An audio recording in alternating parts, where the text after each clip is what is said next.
and we're going to finish with the Timothy today, because this is the last lesson in that series, and then we go to Titus. So if you're already there, it's chapter 4 of 2 Timothy. But before we read that one, I did find something in Ephesians that I wanted to read that I thought we would start with. The whole thing is about, if you look at the title of your notes, it's about service and serving. And in Ephesians, and of course it's also written by Paul, he says that it was he, meaning Christ, who gave some to be apostles, some to be prophets, some to be evangelists, and some to be pastors and teachers. And of course, when he wrote Timothy, he was writing those letters really for Timothy, who was a pastor, okay? And we consider the passages in Timothy and in Titus both to be the pastoral letters for pastors. And so when we talk about service in connection with Timothy, we are talking about what the pastors or the leaders are responsible for doing. I want you to be thinking in your head, though, for a few minutes about what your responsibility is in serving, okay? Because yours are not going to be the same as that. Everything that a pastor does, sense, have some responsibility as well. Right. Okay, so he's got all that. Says, and teachers, to of service, may be built up all unity and in the knowledge of the Son of God, and become mature,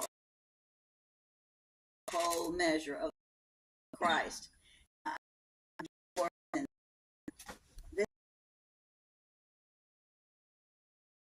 This was verse,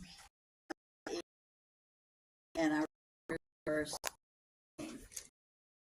12, I think it use that word, that these people are prepared for service, and that's why I sort of targeted on this. They are prepared for the works of service. Why? Why are we prepared? What are we going to do? We're the body of Christ, and we've got to build it up until we reach a unity, and it takes all of us. I bet Kim thought that for sure last Sunday. Oh, yeah. Everything was going on. Man, I was happy about y'all. We had to have a lot of people. Yeah. Because she couldn't do everything by herself. Although she did a lot of it by herself. Okay. So, of course, she gave knowledge, mature, and whole measure. There are a lot of really good words in that do connect back to what we're doing with Timothy. So, just keep that in mind, that we're coming together for the service that we will be doing and that we are doing, and we have to continue to do. So, everybody stop and think a minute now. So, what are some examples of your service to the Lord? Talking to others about Christ. Do what? Talking to others about Christ. Right, just in conversation with people. When you visit with people, have an opportunity just to say a word here and there. It's not that you have a big text and that you're espousing a bunch of verses or anything, but it's okay if you do. But just opportunities to just speak to someone. I read a really interesting little part from a missionary about going to Southeast Asia on the field, and it was a pair of people, and they had a little cottage or room or a house or something in Southeast Asia, and they had a yard. It was supposed to be a garden in a yard, and it would look really bad.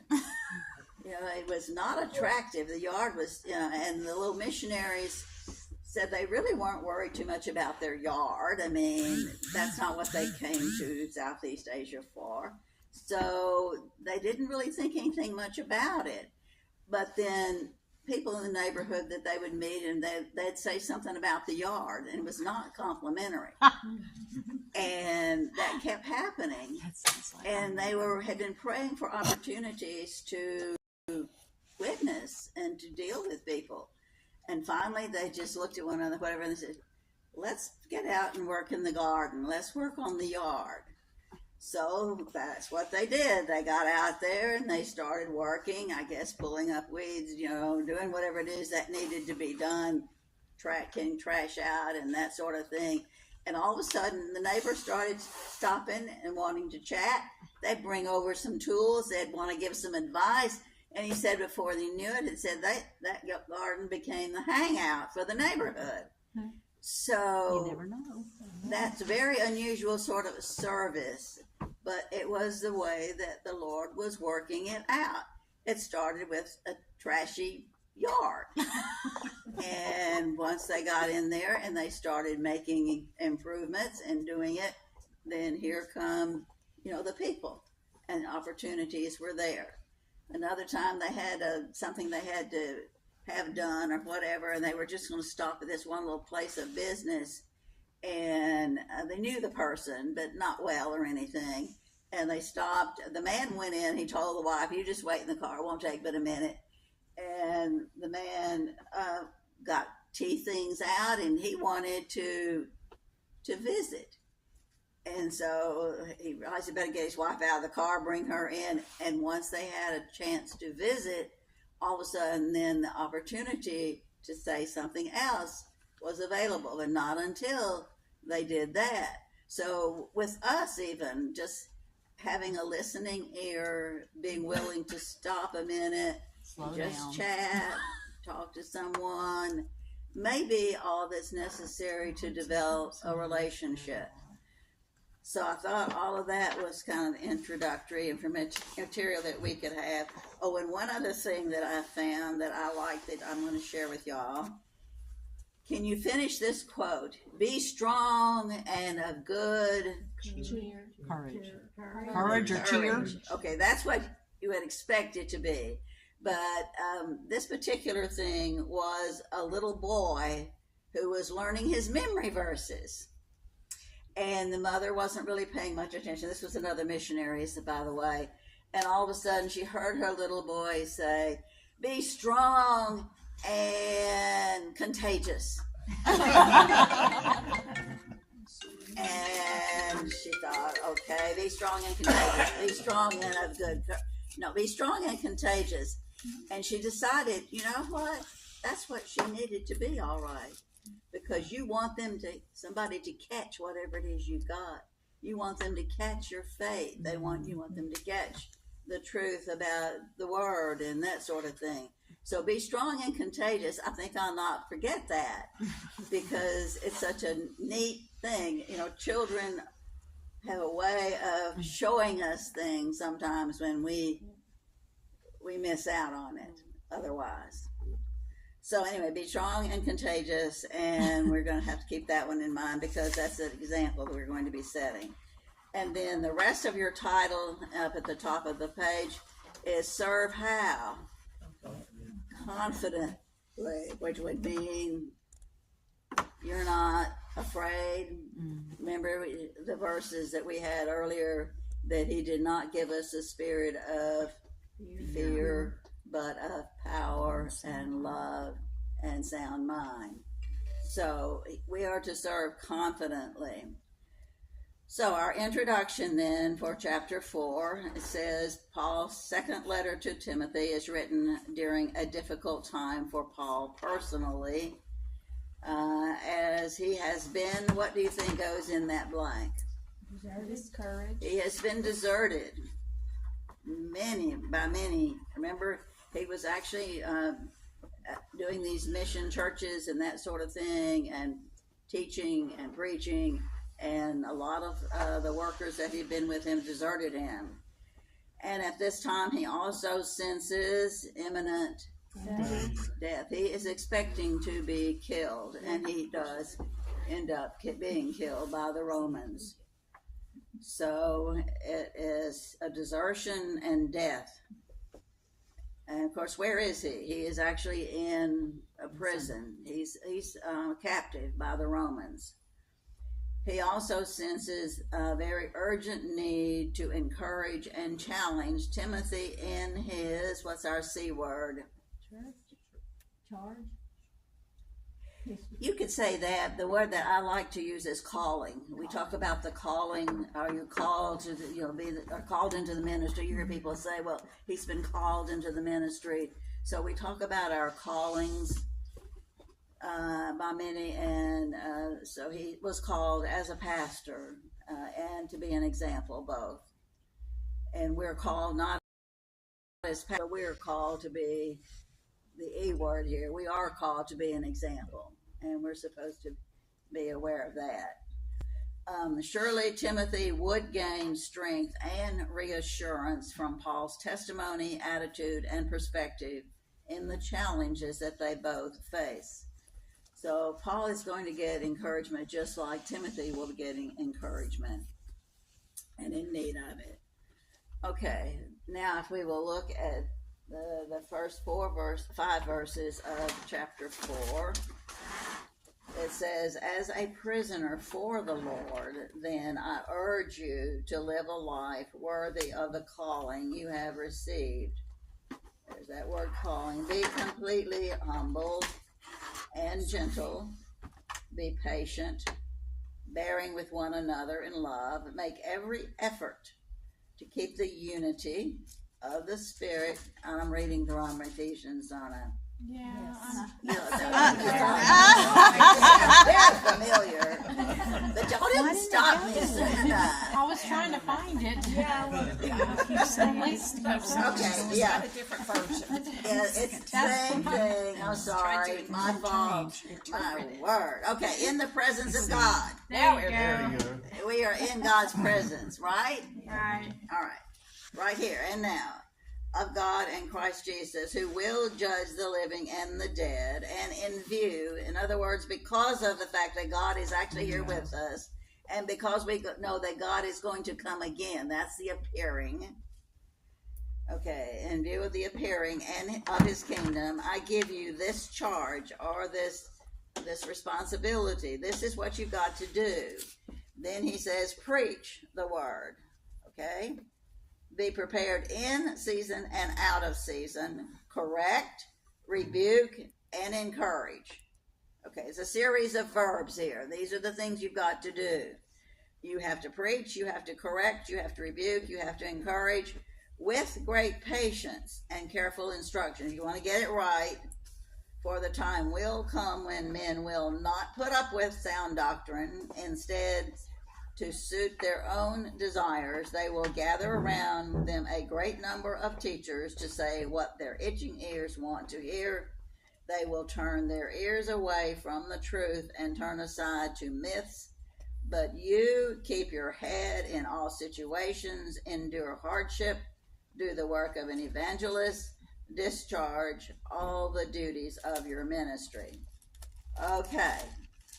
He has quite a bit of information here that he's passing on to Timothy. So, looking at your notes, Paul returns to the fact of Timothy's calling as he writes that it is seen in the presence of God. God's actually seeing this, he says. Do we keep that mindset all the time that God's right here watching us? You do. We probably should, but it's something that, we're in the presence of God, and in the fact or the view, he said, view was the word we used, of the appearing. And that means when Christ will reappear, he will come back again. And if you're going to keep in mind that he's watching you and that he's coming again, if you can keep those two things in your head, then this is going to help you with your ministry, because your ministry is going to be evaluated based on what you do. Okay? God clearly sees, and a time of judgment is coming. That's good and that's bad, right? Mm-hmm. Because we want to be sure we're ready. that judgment is not to condemn, but really is to just evaluate the work that Timothy has done. So it's for these reasons that Paul gives a very forceful directive to young Timothy. He says this time you can use the word charge because that is the word that is used in the scripture here. This charge or command, and maybe some of the other translations, he says, I'm commanding you to do these things. And what are they? The first one is a P is preach. You're going to preach. And then you have to be Prepared. Got to be prepared. Okay. That was like last Sunday, right, Kim? Everybody came. It was all prepared. Yes. So we be prepared. And then C is to correct. That is, if you see something that's not right, then you want to make sure that it gets right. Rebuke is the next one. How's that different from correcting? You have to stop and think about that one. I thought if you were rebuking someone, it's because they were wrong and needed to be corrected. I think it's a little bit stronger, isn't it? Sounds like it. Somebody might accidentally need to be corrected, but if you're rebuking, probably that person knew just exactly what they were doing and went on and booted it anyway. It's just like the little kid, say, I know I'm not supposed to do it, but I'm going to do it anyway. Mm-hmm. Yeah. Actually, I had one time I was working on a committee with another teacher. This was she was in the intermediate school in Clute, I think is where she taught. And we were on this committee, and she said, well, we're going to go ahead and do this, and we'll apologize after. Whatever it is that she was wanting us to do that was on this committee. I wonder how many committees work that way sometimes. It's that old, don't ask for permission, do That's it right. and apologize. Yeah, we'll worry about that later because something we really felt like that needed to be done, but then we probably really needed to make some inquiries about it.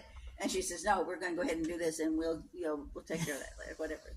So I think that's what rebuke is. I mean, you can be rebuked because you really knew better, and yet you did it. And sometimes the correcting is something that you just got it wrong simply innocently, and you need to straighten that out.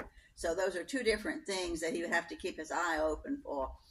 And as a pastor, he should be able to tell which is which, whether this is just an innocent overlook or if it's somebody just being rebellious and needing to be rebuked. And then besides that, you would need to encourage with great patience and careful instructions. Okay, all that. Any questions, anything missing? Got it all? Gotta be patient. That's not easy either, is it? I have the lowest patience in the world. Or no finger pointing, anybody? Okay. Pointing back at myself.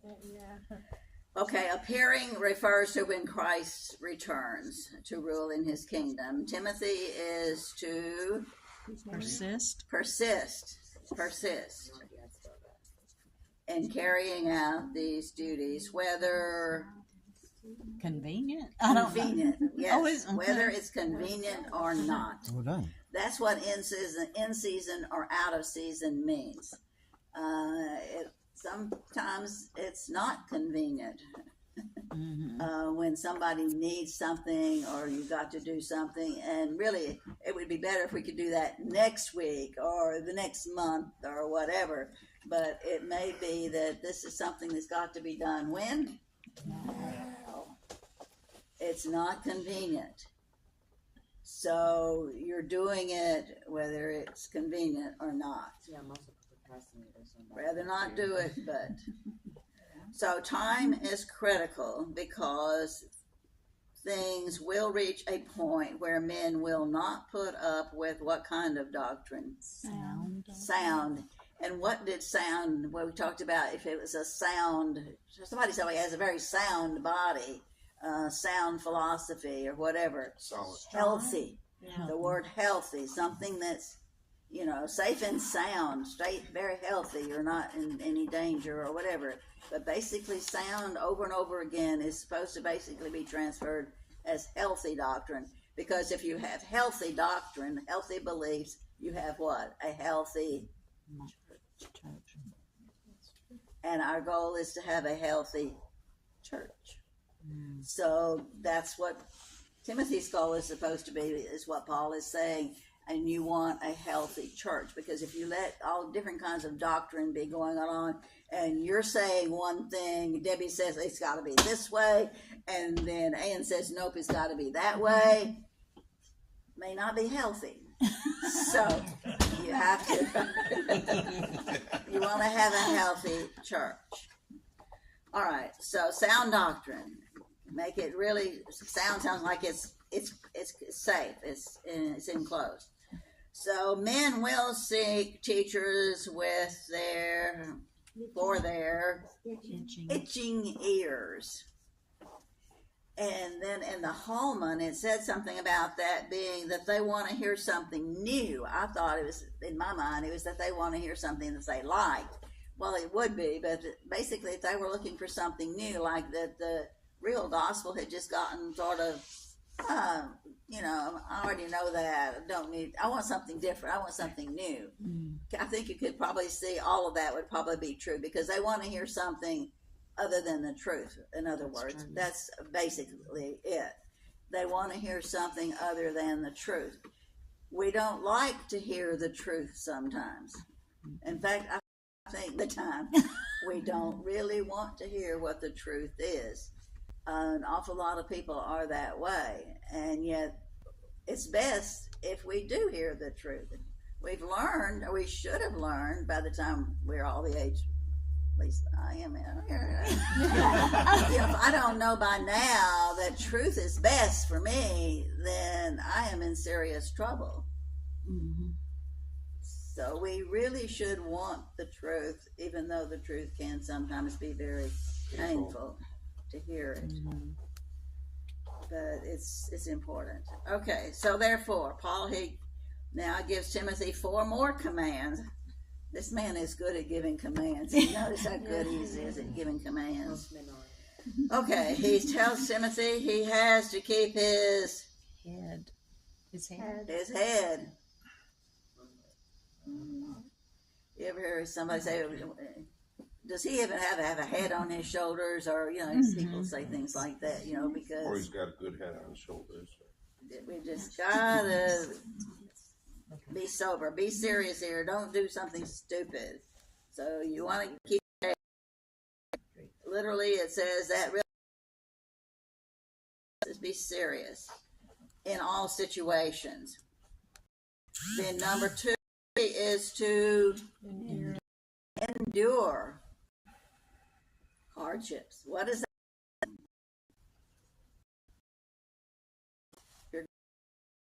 This mean you're going to Survive. stick with it. Tough it out. You're going to tough it out. That's right. He will endure the hardships.